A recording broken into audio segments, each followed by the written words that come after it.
Bonjour, bonjour et bienvenue sur KTV en direct, à la télévision, à la radio et sur les réseaux sociaux pour ce temps de parole consacré à la culture et aux voix des Outre-mer. Et pour en parler, la responsable de projet pour ça d'Outre-mer, Ali Mamela, bonjour.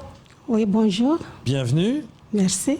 Alors merci d'être venu. On est là pour parler justement de Ces voix des Outre-mer. Camara en connaît bien un rayon. La deuxième édition est lancée à Mayotte.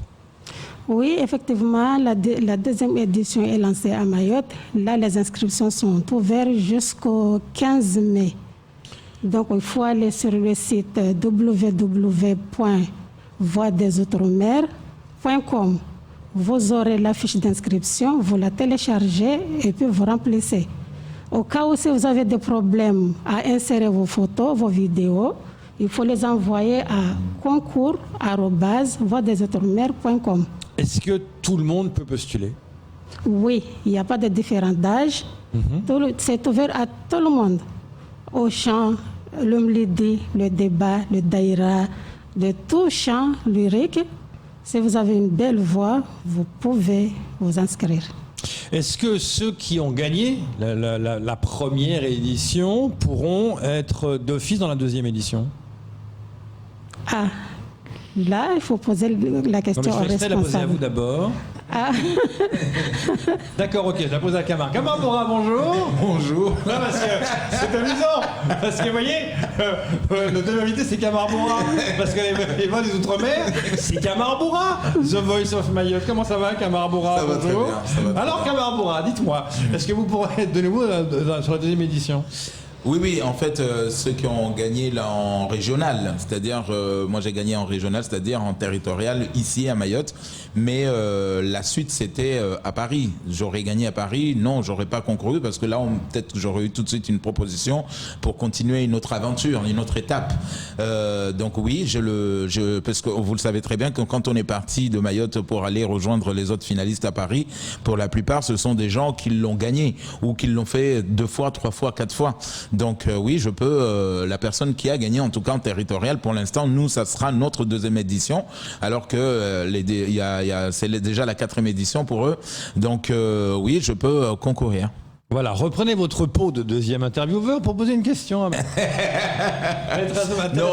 Alima, alors c'est vrai que toute l'équipe, en tout cas l'association Les Contre-Courants, menée par nos amis Fabrice Di Falco et Julien Leleu, disait, c'est vrai que c'était exceptionnel à Mayotte le fait d'avoir été ici et d'avoir finalement assisté à ces différences de culture avec ce que vous disiez, le mlidi, le débat aujourd'hui. Donc pour eux, en fait, d'abord, c'est de détecter la voix. Donc on peut venir chanter du débat comme du maoulida, en tout cas religieux ou traditionnel. Ça, vous demandez à tout le monde de venir s'inscrire, ne pas faire comme la première édition, de ne se dire « Ah, moi je chante du débat, je ne viens pas ». C'est ouvert à tout le monde. Il faut s'inscrire. Il n'y a pas de différence d'âge, il n'y a pas de que moi je chante le débat ou le chant, le hip-hop. Mais si vous êtes intéressés, mesdames et messieurs, les jeunes, les mamans, les parents, venez vous inscrire. C'est ouvert. Le concours est ouvert à tout le monde. Pour ceux qui n'ont pas gagné l'année dernière, est-ce que vous les suivez encore cette année? Oui. Oui, mais c'est les voix des Outre-mer qui les suivent. Il y en a qui ont déjà eu des postes pour aller chanter, des formations. Et donc là, alors ce sera quand les inscriptions? C'est dès maintenant, mais comment ça va se dérouler, ces voix des Outre-mer? Donc là, ça va jusqu'au 15 mai. À mi-juin, on saura qui sont sélectionnés, parce que c'est eux là-bas qui font la sélection, pas nous ici à Mayotte. C'est pourquoi on a dit il faut aller dans le site pour s'inscrire. C'est là-bas, à Métropole, qui font la sélection. Dès qu'ils ont les noms, ils nous envoient, nous on prend contact à eux. Mais c'est à partir de mi-juin qu'on saura qui a été sélectionné, les 10 personnes qui ont été retenues. Il y aura donc 10 personnes vont être sélectionnées. Hein. Donc on peut être 50 à vouloir s'inscrire. Oui, mais il y aura 10 personnes. Au mois de juin, 10 personnes sélectionnées. Comment ça va se passer après? Et après, il y aura une formation, ils vont être suivis. Et parce que là, la finale, c'est le 2 octobre. la finale territoriale de chez nous à Mayotte. Ils vont avoir une formation, ils vont être formés, ils vont être recevus pour être au top, pour se présenter ce jour-là, qu'ils savent chanter la voix de... Camar. Alors non, il faut savoir une chose, c'est que c'est vrai qu'avec la crise sanitaire, on se rappelle l'année dernière, pour cette première édition, que ça a été très difficile au départ.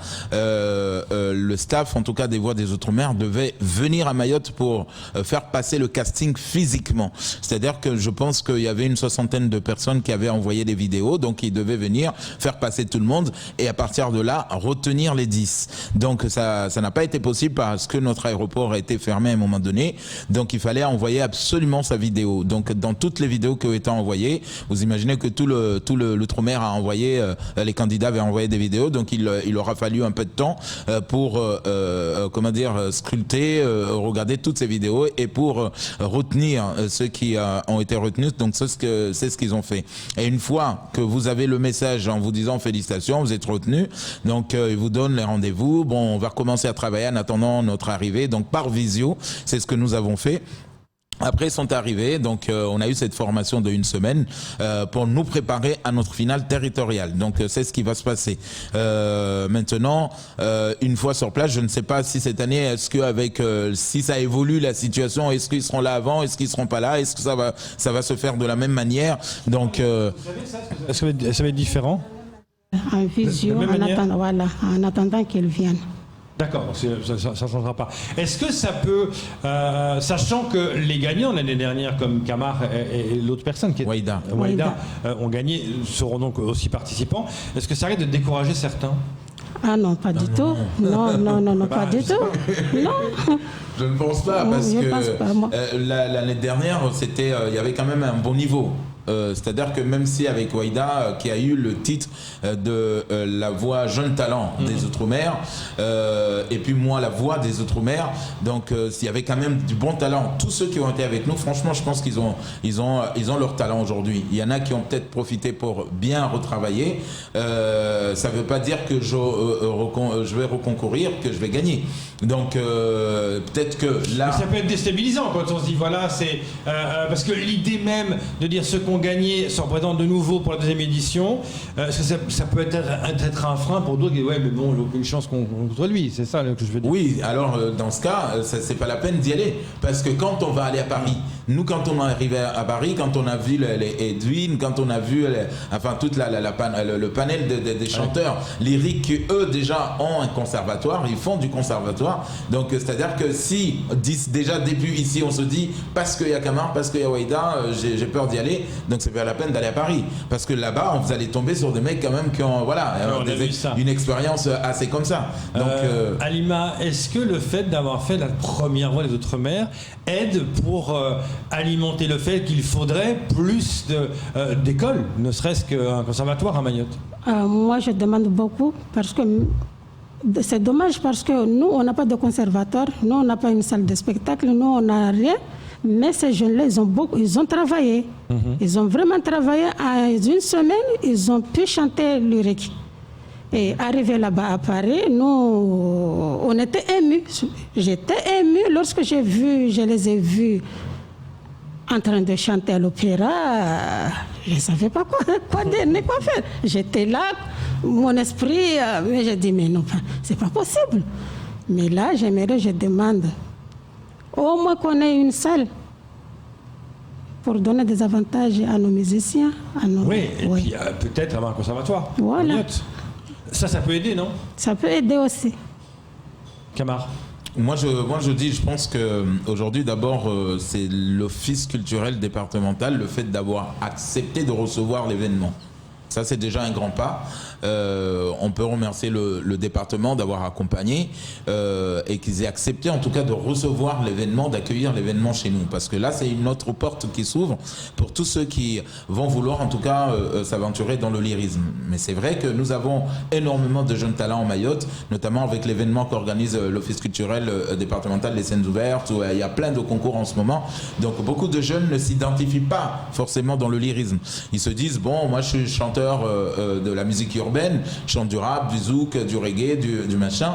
Mais c'est vrai que ce concours quand même reste un portail. Mais quand ils vont se rendre compte qu'une fois à Paris, là on rentre dans les choses sérieuses, c'est-à-dire qu'ici ce que nous demandons c'est du lyrisme. C'est pour ça qu'avant de s'engager, il faut savoir qu'on va affronter quand même des voix qui sont assez extraordinaires. Avant de s'engager, il faut savoir qu'on va aller sur une étape qui est sur Paris avec tous les finalistes venus des Outre-mer et qui ont quand même un bon niveau. Donc il faut s'armer, il faut travailler. Donc il ne faut pas se dire voilà, c'est un événement comme un autre, c'est un événement de quartier, on va le faire, on va me voir à la télé, puis ça arrête là.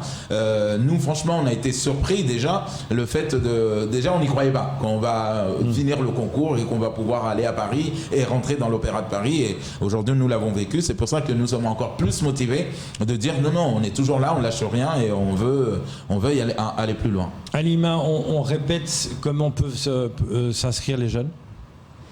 Alors, pour s'inscrire, c'est le www.voixdesoutre-mer.com. Il faut aller sur ce site-là. Il y a la fiche d'inscription. Il y a des questionnaires à répondre. Vous remplissez. Au cas où, si vous avez des problèmes, à envoyer les vidéos ou les photos.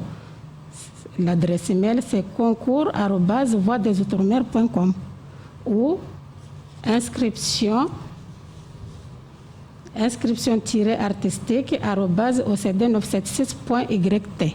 Voilà, vous avez toutes les informations. Deuxième édition est lancée. La sélection, donc c'est mi-juin qu'on arrête. On peut s'inscrire maintenant. On peut s'inscrire jusqu'au 15 mai. Jusqu'au 15 mai, on peut s'inscrire. Donc on a 2 mois pour s'inscrire. Voilà. Et après, la décision est prise. Il y en a 10 qui vont être sélectionnés. Et après, on verra ce qui va se passer. Merci beaucoup d'être venu ce matin pour parler de vos Outre-mer. Merci Camara Bora d'être venu ce matin. Merci à vous. C'est tout pour ce temps de parole. Tout de suite, la suite de vos programmes.